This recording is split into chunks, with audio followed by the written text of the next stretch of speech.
বিজয়বাবু কিছু বলবেন? না মানে ওই, হ্যাঁ একটা কথা ছিল। বলুন না। বলছিলাম যে কুমার আমার সঙ্গে কালকে শহরে যেতে চাইছে না। ওর মুখ চেয়ে আজকের দিনটা আমি এখানে থেকে তো গেলাম, কিন্তু রোজ রোজ এভাবে আমার পক্ষে এখানে থাকা পসিবল হবে না। একটা কথা বলবো বিজয়বাবু, মানে যদি আপনার আপত্তি না থাকে। হ্যাঁ হ্যাঁ বলুন না। আপনি যদি আমাকে বিশ্বাস করতে পারেন তাহলে কুমারকে কয়েকদিনের জন্য আমার কাছে রেখে যেতে পারেন। এমনিতেই তো আমি কদিন বাদে নিজেই বাড়ি ছেড়ে চলে যাব। কুমারকে আর কোনোদিন মন ভরে চোখ ভরে দেখতে পাবো কিনা তাও জানি না। এটাই তো আমি বলতে চাইছিলাম, কিন্তু সাহস পাচ্ছিলাম না। না না, অবিশ্বাসের প্রশ্ন আসছে কোথা থেকে? থাক না কুমার, থাক এখানে কটা দিন থাক আপনার সাথে। আমি না হয় 2-3 দিন পরে এসে ওকে এখান থেকে নিয়ে যাব, কিন্তু কাল সকালে আমাকে ফিরে যেতেই হবে। বিয়ের দিন আসবেন কথা দিয়েছেন কিন্তু। আসবই তো, কথা যখন দিয়েছি তখন নিশ্চয়ই রাখবো।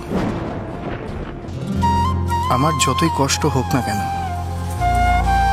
আপনার আগামী জীবনে যাতে কারো কাছে কোনো কথা না শুনতে হয়, তেমন করেই আপনার বিয়ের সব দায়িত্ব আমি নেব অনুরাধা। সকলে যেন বলে সত্যি জমিদার বাড়ির মেয়ের বিয়ে হচ্ছে।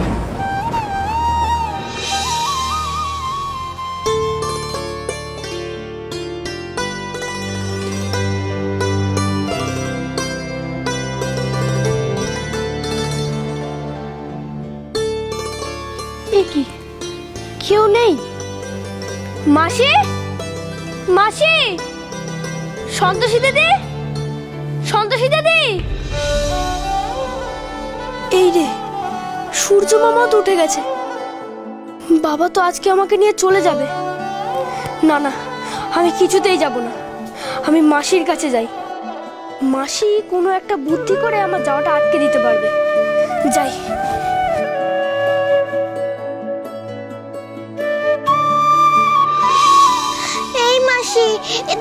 একটু থাকতে দাঁড়া, কষছে তো বাবা, আর একটু কষা হয়ে যাক তারপর দিচ্ছি। মাসি, মাসি, ও তুমি এখানে? ভাই জানিস মাসি আজকে মাংস রান্না করছে, খাবি তো? আমি কি করে মাংস খাবো বলো? বাবা তো কালকে বলেছে আজকে আমাকে নিয়ে চলে যাবে। বাবা তো ঘরে নেই, মনে হচ্ছে গাড়িটা বার করতে গেছে। ও মাসি, মাসি তুমি কিছু করো না গো, আমি বাড়ি কিছুতেই যাব না। কি হলো, তোমরা হাসছো কেন? ও বুঝেছি, তোমরা আমাকে কেউ ভালোবাসো না। আমার চলে যাওয়ার আনন্দেই তোমরা মাংস খাচ্ছ, তাই না? ঠিক আছে। শরৎচন্দ্র চট্টোপাধ্যায়ের অনুরাধা, সোম থেকে শনি সন্ধ্যে 7:30টায় আকাশ আটে।